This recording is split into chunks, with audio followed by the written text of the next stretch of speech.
ओडिशार प्रसिद्ध शैवपीठ बाबा धबलेश्वर पंचुक और बड़ ओषा यात्रा आरंभ होइछि। आज पहली पंचुक आशुतोष बेसर दर्शन देउछंती बाबा धबलेश्वर। राति 3टारे द्वार फिटा जाए 108 गरा जल में महास्नान कराई मैल मंगल आरती आदि समस्त रीतिनीति कराई भक्त और श्रद्धालु मानक दर्शन पर छड़ा जाइथिला। एथिपाई प्रशासन तथा पूजक समाज पक्षरु समस्त प्रकार व्यवस्था होइछि। धाड़ी दर्शन करुछंती श्रद्धालु किभଳି भाबरे श्रद्धालु माने शांति श्रृंखला भाबरे दर्शन करिवे कटक जिला ग्रामांचल आरक्षी अधीक्षक निजे धबलेश्वर पीठरे स्थिति परखिछंती। आज प्रथम पंचुकरे हजार हजार श्रद्धालु बाबांको दर्शन करुछंती। वंदे देवमा पतिस्वर गुरु वंदे जगत कारणम वंदे कर्णक भूषण मृगधरम वंदे पशुराम पति वंदे सूर्य शशांक वर्णिनयन वंदे मुकुंद प्रिय।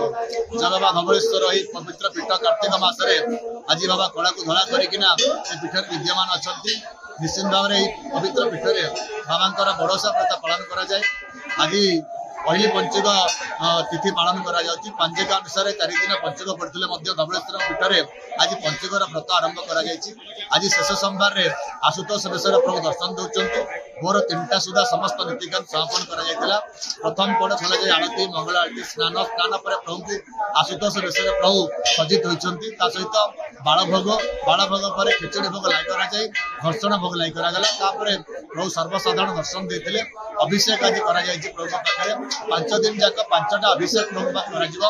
आज क्षीर रहिछि काले दही हबो घी हबो महू एवं सरकार स्नान करा जिवो। प्रभु प्रत्येक अभिषेक करा जिवो एवं मध्याह्न समय अन्न डालमा खीरी खिचड़ी विभिन्न प्रकार व्यंजन भोग लाई करा जिवो।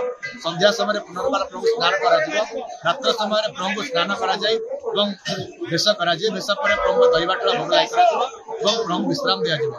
ता सहित आसंता बुधवार 13 तारिख दिन से विश्व प्रसिद्ध बड़ ओषा व्रत पालन करा जिवो। जो व्रत को पालन करने लक्षाधिक भक्तों समागम घटता है। ओषा जिते ओषा अच्छी सब श्रेष्ठ ओषा हूँ बड़ ओषा। बाबा धबलेश्वर पीठरे ये बड़ ओषा व्रत पालन कराए। आसंता 13 तारिख दिन मध्यरात्रि में प्रभु पाखे बड़ ओषा व्रत पालन कर गजमंडा तरण भोग लाई कर। 14 तारिख दिन सकाळु सकाळु गजर वितरण व्यवस्था कर। बहुत महिमा अच्छी किंतु मोर तो एका नुहे समस्त विश्वास मु भी अनुभव करिछि। घटना घटी हाँ मोर बेकरे गोटे मन को गोटे कौन बाहरला मु भी ठाकुर मानसिक रखिली भल होइछि। सेटा 5-6 वर्षर कथा हलानी।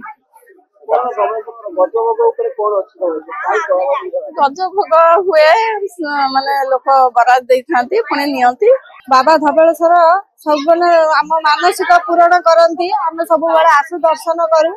आर वर्ष अपेक्षा ए वर्ष आसवा बहुत प्रकार सुविधा कर आस्था विश्वास बहुत अच्छी। बाबा धबलेश्वर समस्त डाक शुणती से पंचुक आसीचु बोलिकी दर्शन कर आम आसलु सका 8टा। भीड़ आग अपेक्षा एथर टिके माने आसीबा पई टिके भल सुविधा अछि। आगे थर बहुत गहली होइतिला भीड़ अछि आ बहुत भीड़ अछि। मु त जत्ते बेले भी भगवान को डाकिछि मोर सब मनस्कामना पूर्ण हेछि। मनीषक अपेक्षा मु भगवान को बेसी विश्वास करे आ तांको मु जत्ते बेले भी दुख जणैछि मो दुख पूर्ण हेछि। मैडम एते किछ अनुभूति अछि कि जत्ते बेले आपण असुविधा रछन एवं बाबांकर सेमिति तो दर्शन मुझे ये नुहे मु दर्शन पाइनी किंतु मोर सब पूर्ण किंतु हेछि। जो बाटरे भी हो पूर्ण किंतु हुए।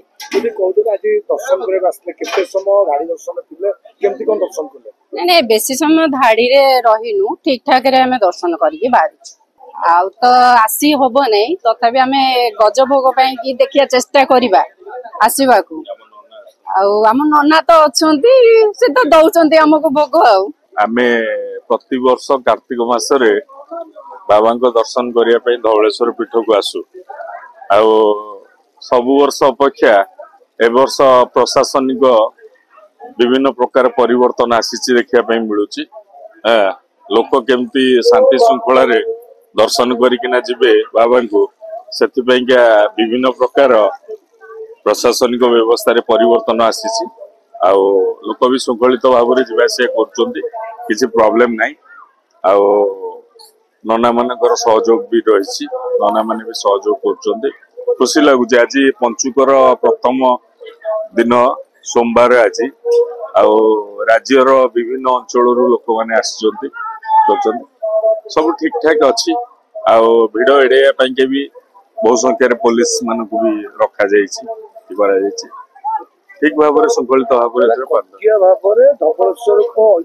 गवर्नमेंट तो गोटे बहुत बड़ प्रोजेक्ट अनाउंसमेंट करथिला धबलेश्वर आमे सेटा मीडिया रे देखिथिलु जे एटा कटक सहित संजोग हबो एवं गोटे ऐतिह्य प्लेस भाव स्थान भाव स्थानित हम ये डेवलपमेंट पाइका तार ब्लू प्रिंट भी आम देखीचु किंतु सेटा कहीं डेरी होउची एटा प्रशासनिक स्तर रे कोठी अटकीना रही एटा गोटे बड़ प्रश्न किंतु एटा जेहेतु पब्लिक एते संख्या रे आसुचंती राज्य भितरु एवं बाहरु तेणु सेथिपाइका एटा तुरंत सरकार पदक्षेप नवा दरकार। कटक प्रदीप नायक रिपोर्ट महाभारत लाइव।